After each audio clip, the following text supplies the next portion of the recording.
అడ్డపిక్కలు అంటే మన అడ్డాకు ఉంది కదా, ఇస్త్రాకులు అడ్డాకు, ఆ చెట్టు కాయ పిక్కలు అన్నమాట లోపల. ఇది మామూలుగా ఉడకబెట్టాము. లోపలిది కొంచెం బాగుంటుంది, కమ్మగా. పచ్చి వేసిన గుళ్ళు తింటే ఎలా ఉంటుంది అలా ఉంటుంది.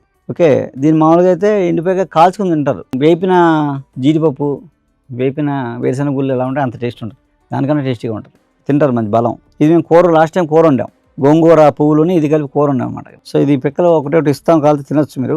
ఒకటి తీసుకుని పై ఒలిచేయండి, పైలు ఒలిచేసి లోపల పప్పు ఉంటుంది అనమాట.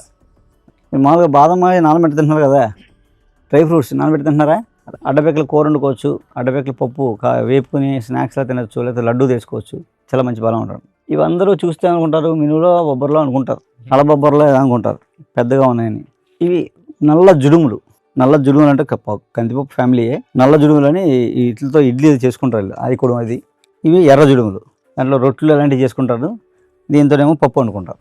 ఇది ఎర్ర జుడుములు, అది నల్ల జుడుములు. ఈ కందులు ఫ్యామిలీ, ఈ తెల్ల రాజమాలు, అది ఎర్ర రాజమాలు.